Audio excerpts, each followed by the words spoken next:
Mon frère, il y a une erreur silencieuse qui est en train de tuer ton attraction.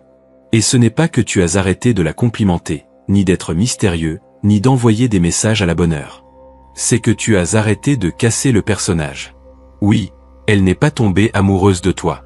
Elle est tombée amoureuse d'une version de toi que ton comportement a aidé à construire dans sa tête. Et quand tu cesses de défier cette version, elle perd son intérêt pour toi. Reste jusqu'à la fin de la vidéo pour ne pas te faire remplacer par un autre homme. Si tu es nouveau sur la chaîne, abonne-toi et reste jusqu'à la fin de la vidéo. Et au passage, mets un like, partage et profite du contenu. Laisse-moi t'expliquer quelque chose qui va changer ta façon de voir les relations. Quand une femme commence à ressentir quelque chose pour toi, son cerveau fait quelque chose d'automatique, quelque chose qu'elle ne contrôle même pas consciemment. Il crée un scénario interne sur qui tu es. Il est le genre de type qui ne ploie devant rien. Il est l'homme qui a toujours quelque chose de plus important qui se passe dans sa vie. Il est le seul qui me comprend sans avoir besoin de beaucoup parler. Tu saisis ce qui est en train de se passer ici? Elle ne voit pas la réalité complète de qui tu es. Elle voit une narration, une histoire que son esprit a construite en se basant sur vos premières interactions, sur la façon dont tu t'es comporté, sur ce que tu as dit et sur ce que tu n'as pas dit. Et c'est là que ça devient fascinant, mon frère. Tant que tu agis d'une manière qui à la fois confirme et surprend ce scénario, elle devient accro à toi. Littéralement accro. Son cerveau essaie constamment de résoudre le casse-tête de qui tu es vraiment. Mais, et c'est le moment où tout part en vrille. À l'instant où tu cesses de surprendre ce scénario, quand tu deviens complètement prévisible, quand il n'y a plus rien de nouveau à découvrir, elle cesse de ressentir. Ce n'est pas que tu as fait quelque chose de mal. Ce n'est pas que tu as merdé avec un mot de travers ou un message mal envoyé. C'est que tu es devenu résolu, déchiffré, complet dans son esprit. Et ce qu'elle aimait, ce n'était pas la vérité absolue à ton sujet. C'était la tension entre ce qu'elle croyait savoir de toi et ce qu'elle n'arrivait pas encore à comprendre. Regarde. Machiavel comprenait ça il y a plus de 500 ans quand il écrivait sur le pouvoir. Il savait qu'un prince ne conserve pas son royaume en étant le plus fort ou le plus bon. Il le conserve en étant impossible à prédire complètement.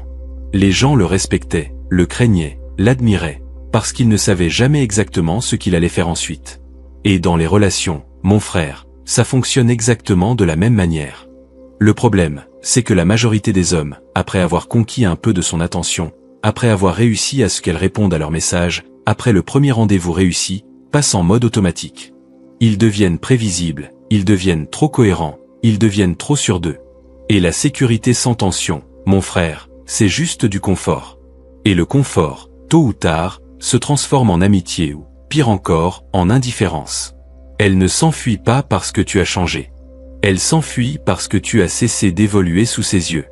Tu as cessé d'être cette énigme que son cerveau était obsédé par l'idée de résoudre. Pense à ça. Combien de fois as-tu vu une femme perdre son intérêt pour un homme qui semblait tout avoir? Un type bien, beau, stable, attentionné, mais quelque chose s'est éteint. Et elle ne sait pas l'expliquer. Elle dit des choses comme « je ne ressens plus la même chose » ou « j'ai besoin d'espace » ou le classique « ce n'est pas toi, c'est moi ».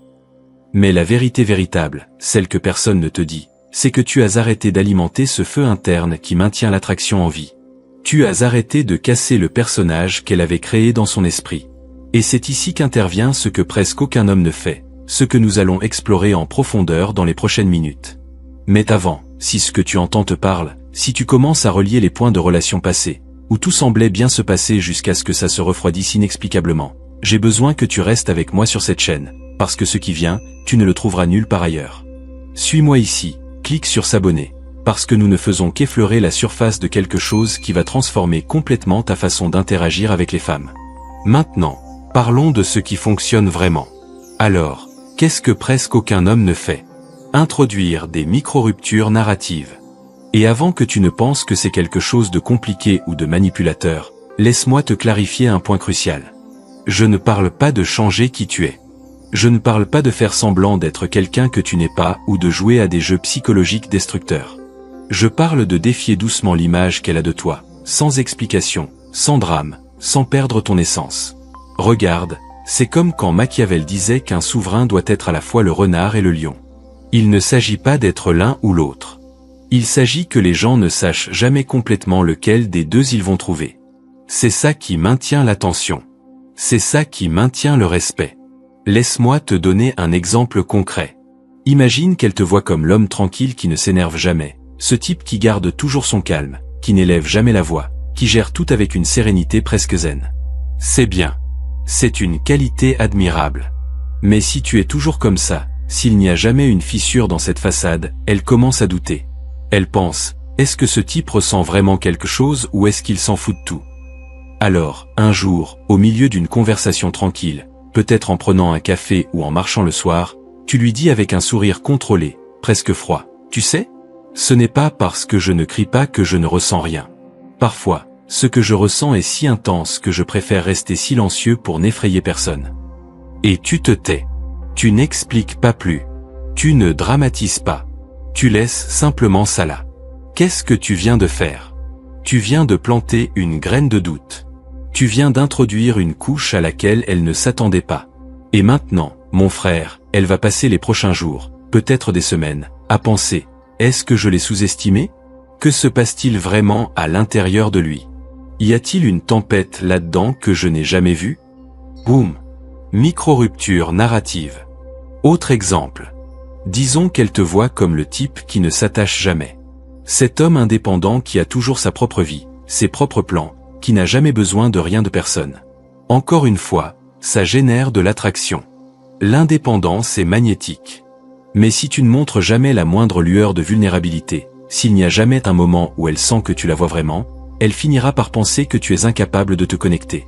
Et elle partira.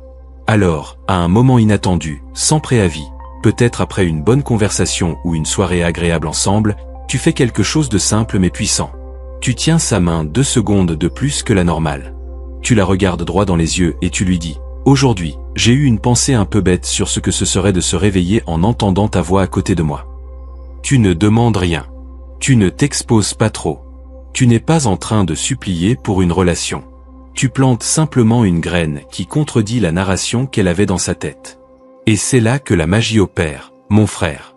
Parce que le cerveau féminin ne tombe pas amoureux de ce qu'il comprend. Il tombe amoureux de ce qu'il a besoin de déchiffrer. Quand tu lui donnes quelque chose qui confirme ce qu'elle savait déjà de toi, elle se sent en sécurité. Mais quand tu lui donnes quelque chose qui contredit doucement cette image, son cerveau s'active. Il commence à réinterpréter. Il commence à reconstruire qui tu es vraiment. Et cette reconstruction constante, c'est ce qui maintient l'attraction en vie. Mais la plupart des hommes, comme je te l'ai dit avant, après avoir conquis un peu d'attention, deviennent complètement prévisibles. Ils deviennent trop cohérents. Ils deviennent trop sûrs d'eux. Et la sécurité sans tension, mon frère, c'est seulement du confort. Et le confort se transforme en amitié, en routine, en ennui. La femme ne s'enfuit pas parce que tu as changé. Elle s'enfuit parce que tu as cessé d'évoluer sous ses yeux. Parce qu'il n'y a plus rien de nouveau à découvrir. Parce qu'elle a résolu le casse-tête et maintenant, elle en cherche un nouveau. Et ce nouveau casse-tête, ce sera un autre homme. Mais ça ne doit pas se passer comme ça. Quand tu comprends ça, quand tu l'intériorises vraiment, ta façon d'interagir change complètement. Tu arrêtes d'essayer d'être le petit ami parfait ou l'homme idéal et tu commences à être quelque chose de beaucoup plus puissant. Un homme réel, avec des facettes, avec des contradictions, avec de la profondeur. Et ça, mon frère, c'est irrésistible. Maintenant, si ce concept résonne en toi, si tu vois des schémas de ton passé avec une nouvelle clarté, laisse-moi un commentaire ci-dessous avec un conseil que tu donnerais à un autre homme qui traverse ça. Partage ton expérience. Aide quelqu'un d'autre qui est là où tu étais il y a quelques minutes. Parce que cette connaissance devient plus puissante quand nous la partageons. Mais il y a encore plus. Maintenant que tu comprends le quoi et le pourquoi, parlons du comment. Parce que c'est une chose de comprendre le concept des micro-ruptures narratives. Et c'en est une toute autre de l'appliquer dans ta vie quotidienne sans que ça paraisse forcé ou calculé. Et voici la règle d'or, mon frère. Écoute ça attentivement. Ne la laisse jamais finir de te comprendre. Il ne s'agit pas d'être confus. Il ne s'agit pas d'être incohérent ou peu fiable. Il s'agit de maintenir un équilibre précis entre deux forces opposées. Donne-lui assez pour qu'elle se sente en sécurité avec toi, mais gardant assez pour qu'elle reste curieuse à ton sujet. Pense à ça comme marcher sur une corde raide. Si tu te penches trop d'un côté, si tu t'ouvres complètement, si elle sent qu'elle te connaît déjà à 100%, le mystère meurt. Mais si tu te penches trop de l'autre côté, Si tu es toujours une énigme fermée, si tu ne permets jamais aucune connexion réelle, elle se frustre et s'en va. L'art est dans l'équilibre. Et pour maintenir cet équilibre, tu as besoin d'un protocole, quelque chose de pratique que tu peux appliquer sans trop réfléchir. Voici ce qui fonctionne. Une fois par semaine, fais quelque chose qui contredit doucement l'image qu'elle a de toi. Si elle te voit comme le type froid et distant, montre un moment de chaleur authentique, non exagéré, pas déplacé, simplement réel. Si elle te voit comme le clown de la relation, le type qui plaisante toujours et fait rire, un jour, au bon moment, montre de la profondeur. Parle de quelque chose qui t'importe vraiment. Laisse-la voir qu'il y a plus sous cette surface amusante. Et voici la partie cruciale, la partie que la plupart des hommes ratent complètement. N'explique jamais ces changements. Ne dis pas, je sais que je suis toujours enjoué, mais j'ai aussi mon côté sérieux. Ne justifie pas, ne clarifie pas. Sois simplement cette version de toi à ce moment-là. Et laisse-la relier les points par elle-même. Pourquoi ? Parce que quand tu lui expliques qui tu es, tu lui enlèves le plaisir de te découvrir. Tu lui donnes la réponse du casse-tête au lieu de la laisser le résoudre. Et son imagination, mon frère, te mettra toujours sur un piédestal plus élevé que la réalité. Sa version de toi, celle qu'elle construit dans son esprit en essayant de te comprendre, est plus puissante que tout ce que tu pourrais lui dire directement. Machiavel comprenait cela parfaitement quand il parlait de la perception du pouvoir. Il disait que ce qui importe, ce n'est pas tant ce que vous êtes, mais ce que vous semblez être. Et dans les relations, la perception qu'elle construit de toi est infiniment plus précieuse que la vérité objective. Mais il y a quelque chose d'encore plus important. Pendant que tu fais ces micro-ruptures, pendant que tu introduis ces contradictions stratégiques, il y a quelque chose qui ne peut jamais changer. Ta base, tes valeurs, ta routine, ton but, les choses qui comptent vraiment dans ta vie. Ça, c'est inamovible. C'est ton essence. Ce qui change, ce qui a des nuances, ce qui évolue, c'est l'expression de cette essence. Pense-y de cette façon. Ton but est comme le tronc d'un arbre, solide, fort, constant. Mais les branches, les feuilles, la façon dont il bouge avec le vent, ça change. Ça a de la vie. Ça a du dynamisme. Et ce sont ces nuances, ces expressions variables de ton essence constante, qui maintiennent le feu allumé. Maintenant, avant de continuer, je veux faire quelque chose de différent ici, parce qu'il y a deux approches pour appliquer cela en conversation, et je veux savoir laquelle résonne le plus avec toi. À ton avis, qu'est-ce qui fonctionne le mieux pour maintenir cette tension créative dans une conversation avec une femme ? A. Poser une question profonde qui la fait s'interroger sur quelque chose à propos d'elle-même. B. Partager quelque chose de vulnérable sur toi qu'elle n'attendait pas. Écris A ou B dans les commentaires et explique rapidement pourquoi tu as choisi cette option. Je veux voir quelle approche l'emporte dans cette vidéo. Cela me donnera une idée d'où se situe la communauté sur ce sujet. Parce que voici la vérité, mon frère. Il n'y a pas de réponse correcte absolue. Les deux approches fonctionnent, mais elles fonctionnent dans des contextes différents, avec des femmes différentes, à des moments différents. Et c'est exactement le point. Tu ne cherches pas une formule magique qui fonctionne 100% du temps. Tu développes une intuition, une sensibilité pour savoir quand utiliser quel outil. Quand tu maîtrises ça, quand tu l'intériorises vraiment, tu n'appliques plus de technique. Tu es simplement un homme multidimensionnel qui génère et maintient naturellement l'attraction. Et ça nous amène au niveau suivant de tout ça. Et c'est ici que tout change vraiment. Parce que le vrai secret, mon frère, ce n'est pas d'être imprévisible. Il ne s'agit pas de changer de personnalité comme si tu étais un caméléon sans identité propre. Le véritable secret, c'est d'être cohérent avec des facettes. Laisse-moi t'expliquer la différence. Parce que c'est ce qui sépare les hommes qui maintiennent l'attraction pendant des années de ceux qui la perdent en quelques semaines. Quand tu es simplement imprévisible, quand tu changes sans aucune logique interne, quand aujourd'hui tu es d'une manière et demain d'une autre complètement opposée, elle ne va pas ressentir de l'intrigue. Elle va ressentir de l'instabilité. Elle va sentir qu'elle ne peut pas te faire confiance. Et sans confiance de base, il n'y a pas d'attraction durable. Mais quand tu es cohérent dans ton essence, dans tes valeurs fondamentales, dans ce qui t'importe vraiment, et qu'en même temps tu as des facettes qu'elle découvre petit à petit, c'est là que la vraie magie opère. C'est comme quand Machiavel parlait de la nécessité pour un leader d'être à la fois craint et aimé. Ça semble contradictoire, n'est-ce pas? Mais ça ne l'est pas. C'est avoir la capacité de montrer de la fermeté quand c'est requis et de la compassion quand c'est nécessaire. Ce n'est pas être incohérent. C'est être complet. Regarde, Une femme peut être attirée par un homme fort. C'est basique. Mais si cet homme ne montre jamais son ombre, s'il ne laisse jamais voir qu'il a aussi des doutes, des peurs, des vulnérabilités, elle commence à douter qu'il soit réel. Elle commence à penser, ce type est trop parfait. Quelque chose ne colle pas. Soit il me ment, soit il se ment à lui-même. Et quand elle commence à douter de ton authenticité, mon frère, quand elle sent que ce qu'elle voit est une façade et non la personne réelle, elle cherche quelqu'un qui lui fera ressentir à nouveau quelque chose d'authentique. Et cette personne, ce ne sera plus toi. Mais voici ce que la plupart ne comprennent pas. Montrer ton ombre ne signifie pas t'effondrer. Ça ne signifie pas pleurer à chaque conversation difficile. Ça ne signifie pas devenir un projet qu'elle doit réparer. Ça signifie qu'au milieu de ta force, il y a des moments où tu laisses entrevoir la complexité d'être humain. Par exemple, tu es le type qui a toujours tout sous contrôle dans sa carrière. L'homme avec un but clair, des objectifs définis, qui travaille dur et ne se plaint pas. C'est attirant. Ça génère le respect. Mais un jour, après une semaine particulièrement difficile, tu es avec elle et tu lui dis quelque chose comme « Tu sais quoi ? Parfois, je me demande si ce chemin que j'ai choisi vaut tous les sacrifices que je fais.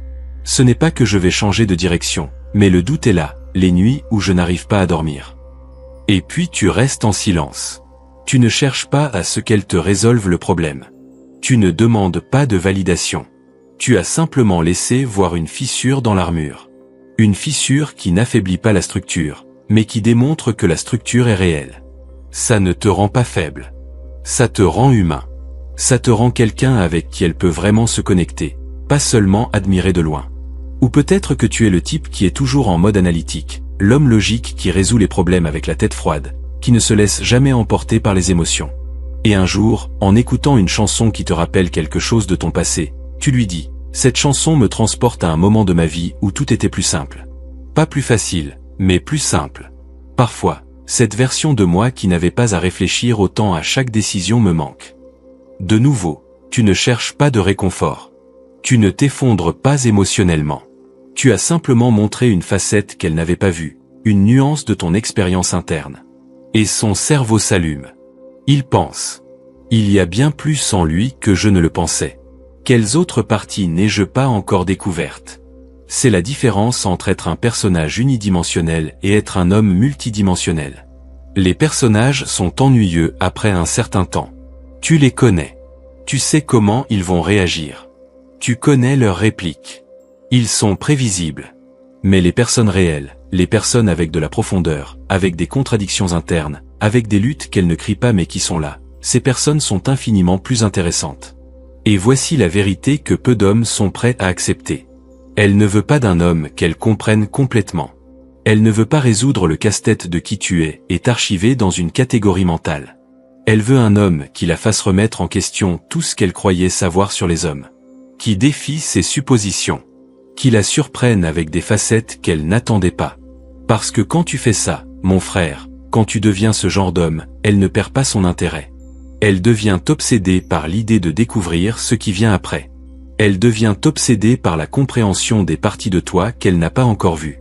Et cette obsession, ce besoin constant de te découvrir de plus en plus, c'est ce qui maintient l'attraction vivante non pas pendant des semaines ou des mois, mais pendant des années. Ce n'est pas de la manipulation. Ce n'est pas jouer à des jeux psychologiques destructeurs. C'est simplement être assez courageux pour montrer ta complexité.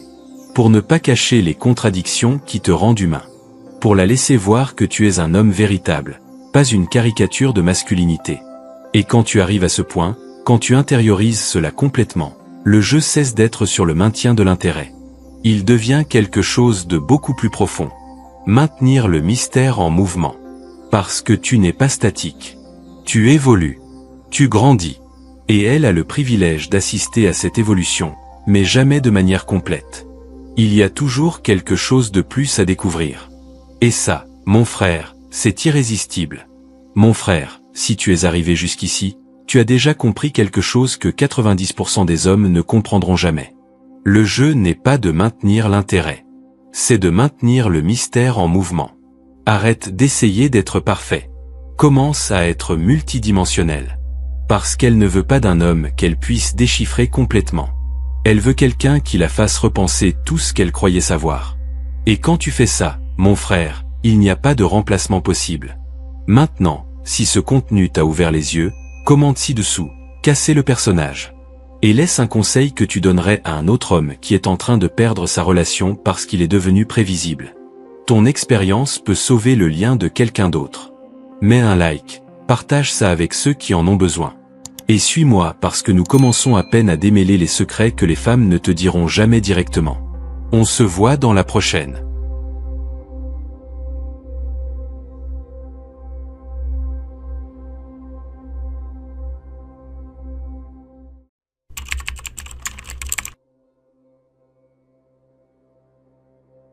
Tôt ou tard, chaque femme te mettra à l'épreuve. Ce n'est pas par méchanceté, mais par instinct. Tu veux savoir si elle a le pouvoir de te dominer, si elle peut t'ébranler, si ton esprit est plus fort que son charme. La majorité des hommes échouent. Ils réagissent, ils capitulent, et c'est précisément à ce moment-là qu'elle perd tout respect. Le véritable pouvoir ne réside pas dans le fait de la vaincre, mais d'être inébranlable face au chaos qu'elle crée pour te tester. Si tu es nouveau sur la chaîne, abonne-toi et reste jusqu'à la fin de la vidéo. Et au passage, mets un like, partage et profite du contenu. Il y a quelques mois, un de mes amis, appelons-le Roberto, m'a appelé vers 23 h. Il était confus, frustré. Il me dit « Mon frère, tout allait parfaitement bien. On est sortis 3 fois, une alchimie incroyable, on a énormément ri, elle m'a même présenté à l'une de ses amies, et soudain, plus rien. Elle se refroidit, elle me laisse en vue. » Quand je lui demande ce qu'il s'est passé, il me répond « Tout va bien, mais clairement ça ne va pas. Qu'est-ce que j'ai fait de mal ?» Et tu sais ce qui est le plus cruel dans cette situation, c'est que Roberto n'a rien fait de mal. Le problème, c'est que Roberto n'a rien fait de correct non plus. Vois-tu, ce que mon ami ignorait, et ce que la majorité des hommes ignorent, c'est ce scénario classique. Elle te dit « Je sors à 17 h et je t'appelle ». 17 h arrive, 18 h, 19 h, rien. Finalement, elle t'écrit vers 21 h. « Ah, pardon, je n'ai pas vu le temps passer avec les copines, comment vas-tu ?» Toi tu penses « Bon, elle a oublié, ça arrive. » Mais non, ça n'est pas arrivé par hasard. Elle n'a pas oublié, c'était un test. Et si tu as répondu immédiatement, si tu as demandé « Pourquoi tu ne m'as pas parlé ?» si tu as montré ne serait-ce qu'un tout petit peu d'agacement ou de besoin, tu as échoué. Je sais que cela semble dur, peut-être même injuste, mais reste avec moi, parce que ce que je vais t'expliquer va changer complètement ta compréhension des relations. Les femmes ne font pas cela par cruauté, ce n'est pas qu'elles se lèvent le matin en pensant « Voyons qui je vais emmerder aujourd'hui ». C'est instinctif, c'est biologique, c'est la manière dont elles évaluent si tu es réellement l'homme que tu prétends être. Machiavel, à son époque, avait compris quelque chose de fondamental sur le pouvoir. La perception de la force est plus importante que la force elle-même. Qu'un prince doit être craint et aimé, mais que s'il faut choisir, il vaut mieux être craint, non par la violence, mais par une fermeté inébranlable. Dans les relations modernes, cela se traduit ainsi. Elle ne veut pas d'un homme faible qui plie à la première épreuve émotionnelle. Elle veut l'homme qui reste centré quand tout autour de lui n'est que chaos. Laisse-moi te donner un autre exemple plus quotidien. Vous discutez par message, tout va bien. Soudain, elle te lance « Tu sais quoi, je crois que j'ai besoin d'un peu de temps pour moi. J'ai été très stressé. » La majorité des hommes paniquent. Ils commencent à dire « J'ai fait quelque chose de mal? Qu'est-ce que je peux faire pour t'aider? Tu veux qu'on parle? On peut se voir ?» Et boum, tu as échoué, encore une fois. Parce que la réponse correcte était quelque chose comme « Bien sûr, prends ton temps. J'ai aussi mes propres occupations. » Et de continuer ta vie. Tu vois la différence? Dans le premier cas, tu as démontré que ton état émotionnel dépend d'elle, que tu as peur de la perdre, que tu as besoin de sa validation pour être tranquille. Dans le second cas, tu as démontré que ta paix intérieure n'est pas liée à ses décisions, que tu as une vie, une mission, des choses importantes à faire au-delà d'elle. Et voici ce qui est intéressant. Quand tu réponds ainsi, quand tu passes le test, son intérêt pour toi ne diminue pas, il se multiplie. Parce que les femmes ne deviennent pas obsédées par l'homme qu'elles peuvent contrôler émotionnellement, elles deviennent obsédées par celui qu'elles ne peuvent affecter, par celui qui reste ferme, peu importe ce qu'elles disent ou font. Maintenant, tu penses peut-être « mais cela semble manipulateur ». Et je te comprends, mais réfléchis-y ainsi. Qu'est-ce qui est le plus manipulateur? Comprendre les règles du jeu et jouer avec sagesse, ou faire semblant que le jeu n'existe pas et perdre encore et encore sans savoir pourquoi? Ton père n'a probablement pas enseigné cela, ton grand-père non plus. Pas parce qu'il ne le savait pas, certains le savaient peut-être, mais parce que ces choses ne se disaient pas. Elles s'apprenaient à la dure, à travers des années d'essais et d'erreurs. Mais toi, tu n'as pas à attendre des années. Tu n'as pas à perdre 3, 4, 5 relations avant de comprendre ce qu'il se passe. Le problème n'a jamais été que tu n'es pas assez attirant. Ce n'est pas que tu ne gagnes pas assez d'argent ou que tu n'as pas la voiture de l'année. Le problème, c'est que tu ne sais pas identifier les tests quand ils se produisent. Et quand tu ne les identifies pas, tu ne peux pas les réussir. C'est comme jouer aux échecs contre un adversaire qui voit l'échiquier entier alors que toi, tu ne vois que les pièces devant toi. Tu vas perdre, toujours. Pas parce que tu es bête, mais parce que tu n'as pas l'information complète. Mais maintenant, tu l'as. Et si ce que je suis en train de te dire te provoque un déclic, si tu commences à relier les points de tes relations passées, alors tu dois suivre cette chaîne. Parce que ce que je viens de te révéler n'est que la surface. Il y a des niveaux bien plus profonds que tu dois connaître si tu veux vraiment maîtriser cette dynamique. Abonne-toi. Pas pour moi, mais pour toi. Parce que cette information a le pouvoir de transformer complètement ta vie sentimentale. Et crois-moi, tu voudras être là pour la suite. Parlons maintenant de la raison pour laquelle elle fait ces tests. Voici la partie qui va te faire reconsidérer tout ce que tu croyais savoir sur l'attraction. Écoute cela avec attention, parce que c'est probablement la vérité la plus contre-intuitive que tu vas entendre aujourd'hui. Les femmes ne deviennent obsédées que par les hommes qu'elles ne peuvent pas blesser émotionnellement. Relis cela, doucement. Elles ne s'obsèdent pas pour l'homme le plus beau. Elles ne s'obsèdent pas pour celui qui a le plus d'argent, ni même nécessairement pour celui qui a le plus de succès. Elles s'obsèdent par l'homme qui demeure imperturbable face à tout ce qu'elle fait ou dit. Pense à ta dernière relation, ou à cette femme qui te plaisait et qui a soudainement perdu tout intérêt. Au début, quand elle ne t'importait pas encore tant que ça, quand tu avais d'autres options ou que tu étais simplement occupé par ta vie, te souviens-tu comment elle te cherchait davantage ? Comment elle répondait rapidement à tes messages? Comment elle semblait toujours disponible pour toi? Mais ensuite, quelque chose a changé. Tu as commencé à t'attacher. Tu as commencé à penser à elle plus souvent. Tu as commencé à attendre ses messages. Et sans t'en rendre compte, tu as commencé à réagir à tout ce qu'elle faisait. Si elle ne t'écrivait pas pendant 2 heures, tu vérifiais ton téléphone. Si elle te laissait en vue, tu devenais anxieux. Si elle annulait des plans, tu te sentais rejeté. Et c'est exactement à ce moment-là que son intérêt a commencé à décliner. Coïncidence? Non, elle mesurait ta force émotionnelle. Et toi, sans le savoir, tu lui montrais qu'elle pouvait te contrôler. Vois-tu, il y a une raison pour laquelle cela fonctionne ainsi. Et cela n'a rien à voir avec des jeux mentaux ou de la manipulation. Cela a à voir avec la survie évolutive. Pendant des milliers d'années, les femmes devaient choisir le compagnon le plus fort. Pas seulement physiquement fort, mais émotionnellement résistant. Parce que cet homme était celui qui pouvait protéger, pourvoir aux besoins et maintenir la stabilité même quand tout s'effondrait. Un homme qui s'effondre émotionnellement face à un petit test, comment va-t-il tenir bon face aux vraies crises de la vie? C'est pour cela qu'elle teste. Et voici le paradoxe qui détruit la majorité des hommes. Elle veut que tu réussisses les tests, surtout si tu lui plais vraiment. Elle attend, priant presque intérieurement, que tu sois l'homme qu'elle croit que tu es. Mais si tu échoues trop souvent, si tu montres que tu es faible émotionnellement, elle ne peut pas rester avec toi, même si ça lui fait mal, même si tu lui plais vraiment. Sa biologie est plus forte que ses sentiments. Laisse-moi te peindre un scénario que tu reconnaîtras sûrement. Elle ne te parle pas de toute la journée. Rien, 0 message. Et dans ton esprit, le théâtre commence. Est-ce qu'elle est fâchée? J'ai fait quelque chose de mal? Elle a rencontré quelqu'un d'autre? Finalement, tu lui écris. Tout va bien? Elle répond des heures plus tard. Oui, pourquoi?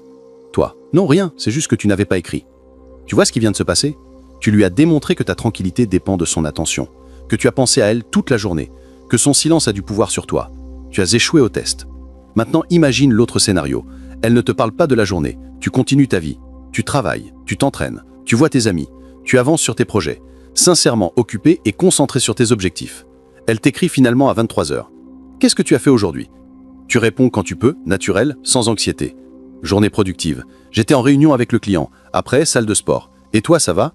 Tu notes la différence? Dans le second cas, ta journée n'a pas tourné autour d'elle. Ton état émotionnel n'a pas dépendu du fait qu'elle t'écrive ou non. Tu as une vie, une mission, quelque chose de plus grand qu'elle. Et ça, c'est ce qui la rend dingue, parce que maintenant c'est elle qui pense. Pourquoi il ne m'a pas cherché? Il est avec quelqu'un d'autre? Qu'est-ce qu'il faisait de si important? La dynamique a changé, le pouvoir a changé. Machiavel a écrit qu'il vaut mieux être craint qu'aimé, mais si les deux sont possibles, c'est encore mieux. Dans les relations modernes, cela se traduit par « il vaut mieux être un mystère qu'un livre ouvert, mieux vaut être défi qu'une certitude ». Il ne s'agit pas d'être cruel ou indifférent. Il s'agit d'avoir une vie si pleine, si significative, que aucune personne, aussi belle ou spéciale soit-elle, ne puisse déstabiliser ton centre. Pense à l'homme qu'elle ne peut pas oublier, celui dont elle parle avec ses amis des années plus tard. Qu'avait-il? Ce n'était pas celui qui était toujours disponible, ce n'était pas celui qui répondait en 2 minutes, ce n'était pas celui qui annulait tout pour elle. C'était celui qui avait sa propre mission, celui qui la faisait se sentir chanceuse quand il choisissait de passer du temps avec elle. Celui qui, sans être grossier ou distant, n'avait simplement pas besoin de sa validation pour être complet. Et voici le secret que la majorité ne comprend jamais. Ce n'est pas quelque chose que tu feins, ce n'est pas une technique ou une stratégie de manipulation. C'est quelque chose que tu deviens. Quand tu as réellement une mission dans la vie, un but, des objectifs, des projets qui t'importent profondément, cette attitude surgit naturellement. Tu n'as pas à feindre l'indifférence, parce que tu es sincèrement occupé à construire quelque chose d'important. Les femmes ont un radar pour détecter cela. Elles peuvent sentir la différence entre un homme qui fait semblant de ne pas s'en soucier et un homme qui a sincèrement des choses plus importantes à penser. C'est pourquoi l'obsession naît de l'indifférence. Non pas de la fausse indifférence, mais de la véritable autonomie émotionnelle. Quand elle voit que tu n'y parles pas et que tu restes tout aussi centré, qu'elle te parle et que tu restes tout aussi centré, qu'elle te dit qu'elle a besoin d'espace et que tu restes tout aussi centré, que celle revient et que tu restes tout aussi centré, c'est là qu'elle pense, cet homme est différent, je ne peux pas le bouger, je ne peux pas le manipuler, il ne réagit pas comme tous les autres. Et c'est là que réside l'obsession. Maintenant, laisse-moi te demander quelque chose. As-tu été dans cette situation? As-tu été l'homme centré ou l'homme réactif? Laisse un commentaire avec un conseil que tu donnerais à d'autres hommes basé sur ton expérience. Parce que ensemble, nous pouvons construire une communauté d'hommes plus conscients, plus forts, mieux préparés à ces dynamiques. Et crois-moi, ce qui vient dans le chapitre suivant va te révéler exactement quel type de test tu vas affronter.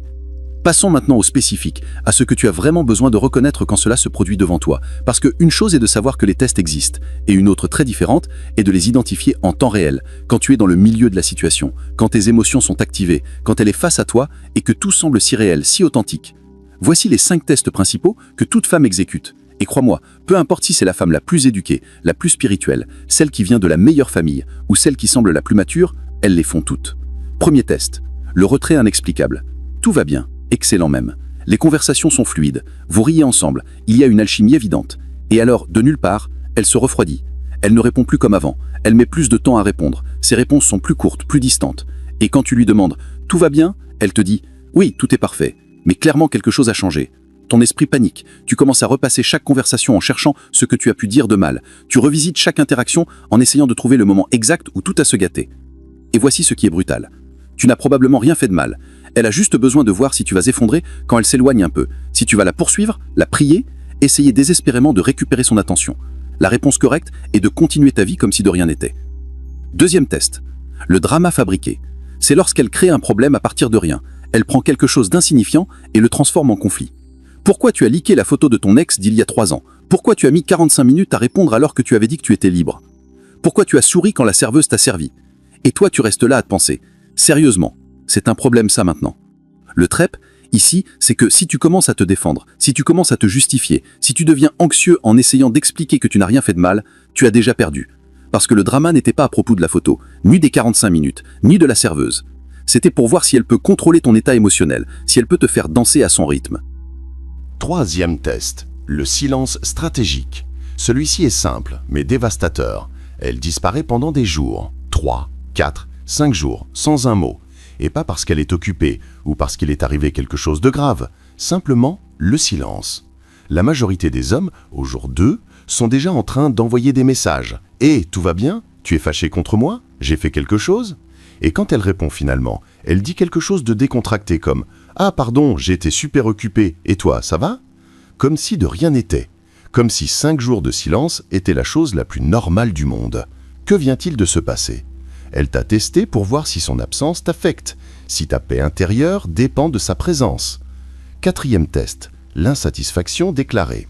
C'est celle qui perturbe le plus les hommes, car elle semble légitime. Elle te dit « Tu sais quoi? Je ne suis pas heureuse de la tournure des choses. » Ou « Je sens que tu n'es plus le même avec moi. » Ou « Je ne sais pas si ça va marcher. » Et toi, immédiatement, tu veux arranger ça. Qu'est-ce que je peux faire différemment? De quoi as-tu besoin? Dis-moi comment je peux m'améliorer. Mais attends. Si tu viens de changer ton comportement pour la rendre heureuse, pour l'apaiser, pour la récupérer, tu viens de démontrer qu'elle a le contrôle, qu'elle peut modeler ta personnalité à volonté. Machiavel a compris quelque chose de crucial sur le pouvoir. Celui qui montre le besoin perd. Le prince qui supplie pour la loyauté n'est déjà plus prince. Dans les relations, l'homme qui modifie son essence pour retenir une femme n'est plus l'homme qu'elle respectait. 5e test, le doute semé. C'est le plus subtil. Elle ne dit pas directement qu'elle perd de l'intérêt. Elle laisse juste tomber de petits signes. Elle mentionne un autre homme avec des involtures. Elle te raconte que quelqu'un l'a invité à sortir. Elle dit des choses comme « j'ai réfléchi à ce que je veux vraiment ». Elle plante la graine de l'insécurité dans ton esprit. Elle veut voir si cela va te faire réagir par de la jalousie, de la possessivité, par la peur de la perdre. La majorité des hommes tombent là-dedans comme des mouches dans le miel. Ils commencent à montrer plus d'intérêt, à être plus attentifs, à essayer de gagner son attention à nouveau. Alors que la réponse correcte est la même que toujours. Rien. L'indifférence absolue. Maintenant, voici ce que tu dois comprendre sur tous ces tests. Même quand tout va parfaitement bien, les tests continuent d'arriver. Tu pourrais être le petit ami idéal. Tu pourrais la traiter comme une reine. Tu pourrais tout faire bien selon les conseils conventionnels. Et pourtant, les tests vont continuer. Parce que ce ne sont pas des punitions, c'est une évaluation constante. Elle a besoin de savoir que si la vie devient difficile, si des temps compliqués arrivent, si les choses tournent mal, tu ne vas pas te briser, tu ne vas pas devenir émotif, tu ne vas pas perdre ton centre. Et la seule façon qu'elle a de savoir cela, c'est de te tester de manière répétée. Alors, quelle est la réponse universelle à tous ces tests? Simple, absolument rien. Ne réagis pas, n'essaye pas de réparer ce qui n'est pas cassé. Ne change pas ton comportement, ne panique pas, ne te justifie pas, ne supplie pas. Continue simplement d'être qui tu es, continue ta mission, continue tes objectifs, maintiens ta paix intérieure intacte. Parce que passer le test signifie être immunisé contre elle. Maintenant, laisse-moi te demander quelque chose, car je veux connaître ton avis. Qu'est-ce qui est selon toi le plus efficace quand tu affrontes un de ces tests? A. Ignorer complètement le test et continuer ta vie comme si de rien n'était. Ou B. Reconnaître subtilement ce qui se passe, mais sans lui donner d'importance, avec quelque chose comme « Ok, compris » et continuer ta journée. Écris A ou B dans les commentaires et explique brièvement pourquoi tu as choisi cette option. Je veux savoir quelle approche l'emporte dans cette vidéo et comprendre le raisonnement de chacun, car la vérité est que les deux peuvent fonctionner selon le contexte. Mais ce qui ne fonctionne jamais, c'est de devenir anxieux, réactif ou émotif. Et voici ce que la majorité des hommes ne comprennent jamais. Ces tests ne diminuent pas avec le temps. En fait, plus tu lui plais, plus elle s'investit émotionnellement en toi, plus les tests deviennent difficiles, car maintenant, elle a plus à perdre. Elle a besoin d'être absolument sûre que tu es celui que tu sembles être. C'est pour cela qu'il ne faut jamais sous-estimer à quel point ces tests peuvent paraître cruels en surface. Cela peut paraître injuste, cela peut paraître dur, cela peut paraître inutile, mais c'est la réalité. Et tu peux te plaindre de cette réalité ou tu peux la dominer. Dans le prochain chapitre, je vais te révéler exactement comment développer cette force interne qui fait que ces tests rebondissent sur toi sans même t'égratigner. Nous arrivons maintenant au cœur de tout cela, à la partie qui sépare les hommes qui comprennent le jeu de ceux qui continuent de perdre sans savoir pourquoi. Parce qu'une chose est de reconnaître les tests quand ils arrivent, une autre, très différente, est d'avoir la force interne pour ne pas réagir face à eux. Et voici la vérité inconfortable. La majorité des hommes vivent dans un état de réactivité constante. Quelqu'un leur écrit et ils sentent qu'ils doivent répondre immédiatement. Quelque chose arrive et ils sentent qu'ils doivent l'arranger. Une femme leur lance un test et ils sentent qu'ils doivent faire quelque chose à ce sujet. Mais la force réelle, celle qui génère une attraction authentique et un respect durable, se construit sur 3 piliers fondamentaux. Et ce ne sont pas des concepts abstraits, ce sont des compétences concrètes que tu peux développer dès aujourd'hui. Premier pilier, la patience. Laisse-moi te demander quelque chose. Combien de fois as-tu senti que quelque chose devait être résolu tout de suite? Combien de fois as-tu vu un message qui ne t'a pas plu et as-tu ressenti cette urgence de répondre immédiatement pour clarifier les choses? Cette urgence est ton ennemi. Parce que la vérité, c'est que la majorité des choses n'ont pas besoin d'être résolues immédiatement. En fait, la majorité des problèmes que nous expérimentons dans les relations ne sont pas des problèmes réels. Ce sont des tests déguisés en problèmes. Et voici ce que tu dois graver dans ton esprit. Si tu as un toit au-dessus de ta tête, de la nourriture sur ta table et un endroit confortable pour dormir, tu n'as aucun problème réel. Tout le reste est du bruit émotionnel. Ce message que tu n'as pas reçu, cet appel qui n'est pas arrivé, cette attitude froide que tu as perçue, cette conversation inconfortable que tu as eue, rien de tout cela ne requiert une action immédiate. Le temps est ton allié, pas ton ennemi. Demain, le jour se lève, le soleil sort. Les choses qui semblaient urgentes à 23h perdent toute leur intensité à 8h du matin. Mais tu dois laisser de l'espace au temps pour qu'il fasse son travail. La patience n'est pas de la passivité, c'est du contrôle, c'est le pouvoir sous sa forme la plus raffinée. Pense à l'homme que tout le monde respecte. L'as-tu déjà vu désespéré?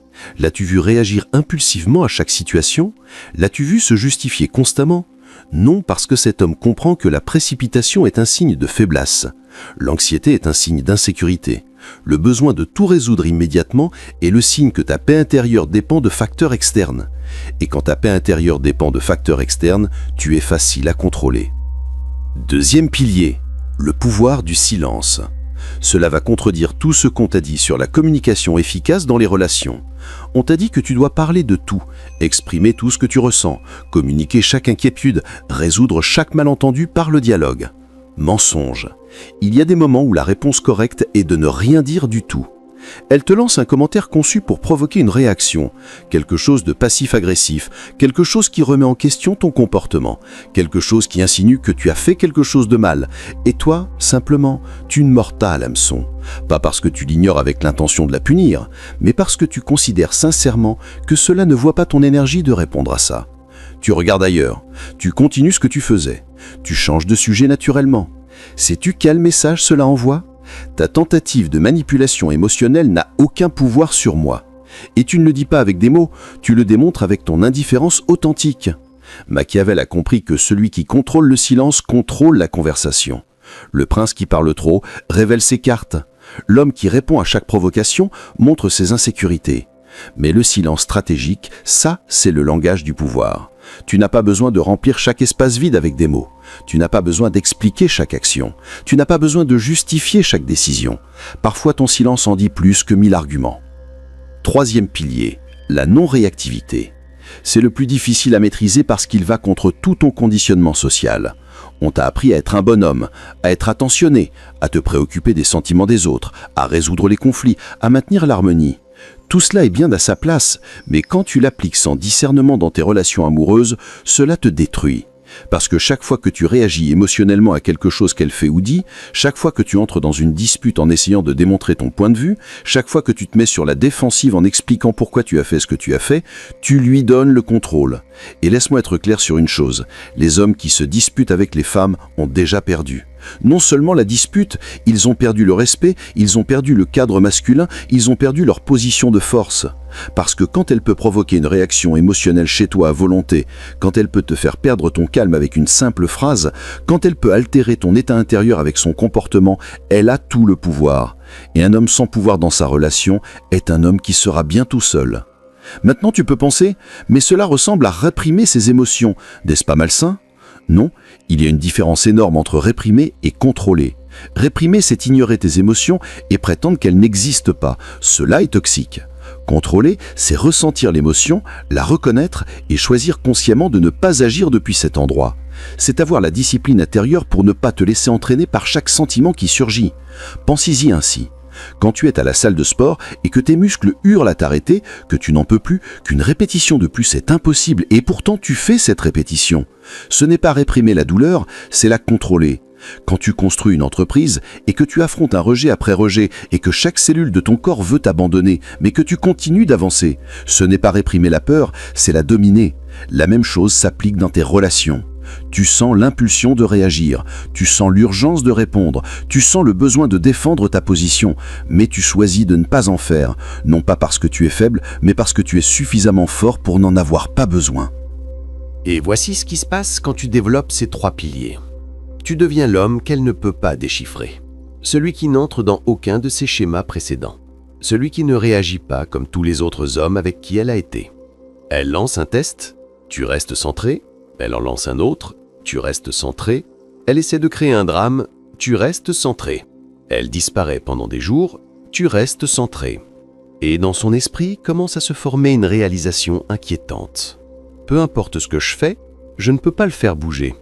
C'est l'obsession dont nous parlions plus tôt. C'est le point où elle commence à se demander ce que tu as que les autres n'ont pas. Pourquoi es-tu si différent ? Qu'est-ce qui te rend si inébranlable ? Et la réponse est simple. Tu as conquis tes propres émotions. Tu ne vis pas à la merci de tes sentiments. Tu ne réagis pas impulsivement à chaque stimulus externe. T'as pas besoin de validation constante pour maintenir ton équilibre interne. T'as quelque chose de plus important dans ta vie qu'elle. Une mission, un but, des objectifs que tu poursuis avec une telle intensité que les tests d'une femme deviennent insignifiants en comparaison. Et ça, c'est ce qu'elle veut réellement. Pas l'homme qui la met sur un piédestal, l'homme qui a un piédestal si haut dans sa propre vie qu'elle doit grimper pour l'atteindre. Dans la conclusion finale, je vais te révéler ce qui se passe quand tu échoues pas trop de tests. Et pourquoi cette information te donne un avantage que la majorité des hommes n'auront jamais. Regarde, ce que tu viens d'apprendre, ton père ne le savait pas. Ton grand-père probablement non plus. T'as pas échoué tes relations parce que t'étais peu attirant ou parce que t'avais pas assez d'argent. T'as échoué parce que personne ne t'a appris que ces tests existent. Maintenant tu le sais. Et cela te donne un avantage brutal sur 90% des hommes là-dedans. Quand elle voit que tu as échoué à trop de tests, non seulement elle perd de l'intérêt, mais elle peut en arriver à vouloir te voir détruit. Mais quand tu passes les tests, quand tu domines tes émotions, tu deviens l'homme qu'elle ne peut pas lâcher. Si cette vidéo t'a ouvert les yeux, mets un like et abonne-toi. Et laisse-moi un conseil dans les commentaires qui pourrait aider d'autres hommes basés sur ton expérience. Il y a beaucoup plus que tu dois savoir. Nous ne faisons que commencer. On se voit dans la prochaine.